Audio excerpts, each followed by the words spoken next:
Yeah. Hey, what's happening? This is Rich Osweiler coming to you from the 2016 NAMM show in Anaheim, California. I'm hanging out at the Cole Clark booth. I'm here with Lloyd Spiegel, and we're going to talk about a couple new models in their AE line. Just gorgeous instruments, and Lloyd's going to give us a little bit of backstory about them, talk about the construction a little, and might even hear some more playing. How's it going, Lloyd? Good, mate, good. Second day, so not worn out yet. Not totally worn out yet. So this is our redwood top Tasmanian Blackwood back and sides Australian Eco FL2 series. Realised a while back that, you know, guitar timbers are endangered. They're on that red list. We're running out of a lot of beautiful, beautiful trees. So Australia is fortunate to have some unique forestry, and so we went looking for something that can replace the very few endangered timbers we use. You know, we've always had bunya instead of spruce, which is highly sustainable. Tasmanian Blackwood across Australia is very sustainable, but the fretboards and the bridges were the problem. They were rosewood, they were ebony. So we went looking, and we ultimately swapped over the bridge for a Tasmanian Blackwood, which was hard enough to handle it, and added, as you can see, the lighter timber on the fretboard. This is called Blackbean. It's an indigenous Australian timber that we found had the same density and same strength as the rosewood. Okay. A very similar tone as well. So it's a matter of having a guitar now that is 100% sustainable wood. Not something you hear of very often in the guitar making business. I imagine you'll be hearing a lot more about that in the coming years, because it's something we need to look at. I found tonally that they match the rosewood fretboards beautifully, so there's simply no need for me to be playing an instrument now that has any endangered timber on it.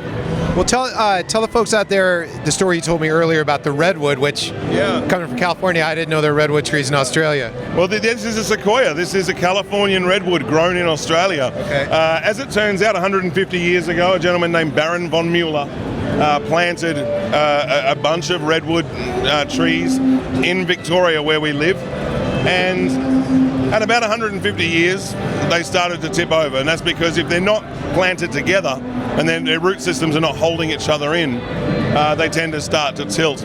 And we've had a few calls of people saying we've got this redwood that's about to knock over our town's police station, or there's a redwood lying in our national park. Would you like to take a look at it? And you know, we jumped at that. It's a way of having a sustainably built salvage timber that is, you know, one of the best tone woods for a guitar there is anywhere in the world. For sure. We're very, very lucky to have found it. And so funny enough, the African mahogany we use is Australian African mahogany, and so on and so forth. So basically, when you have a guitar that doesn't have the rosewood or the ebony, every single part of that wood is from Australia. Okay. Electronics, are they standard on this line? Yep, the standard three-way system, which is that 6 loaded piezo's for the bottom end, phase sensor which hears 350 hertz and above, 2.5K is where the microphone comes in, and can't hear any frequency that's in its feedback zone. Okay. And just so we have an idea, what's ballpark street price on this, let's say this model in particular? US street price, I'm not 100% certain, but it's the same price as its non-sustainable counterpart, so it's around the 2.5 mark. Okay, okay. Cool. Well, I see you brought another model along here. Let's take a look at it as well. It's that quest of building a product in Australia that's at a certain price point. We have very, very high wages in Australia. This is a 1 series, so our 1 series has less bling, less fanciness to it, but it's still an all-solid timber guitar. This is a Queensland maple back and sides with a bunya top in the Angel Grand Auditorium series. It's got our 2-way pickup system, but we've enabled it as a AE product as well, by putting that Blackbean fretboard on, so that there is an affordable, sustainable guitar in the market. Right on. And when you say affordable, what are we talking? It's about the same price range for this guitar as well? From around 16. Okay, all right. The electronics are a little bit different here. That's right. So this is the 2-way system. It's the original Cole Clark pickup. It's the same as the other, but without the condenser microphone. Okay. So it's got a phase sensor that hears the mid to high. Okay. We lose that small change of that microphone that brings in the 2.5. But everything below 350 hertz can be taken by the saddle. Everything over, eliminating feedback issues and giving you a really solid round tone of the actual timber itself, rather than that unnatural quack that we can get from piezos so often. Right on. So Lloyd, where can folks go to find out more about Cole Clark?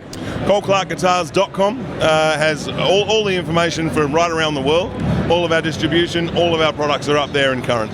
Easy enough. Well, thanks for your time, man. Thank you. This is Rich Osweiler for PremierGuitar.com. Coming to you from the NAMM show. Be sure to subscribe to our YouTube channel and check out all the action. Thank you.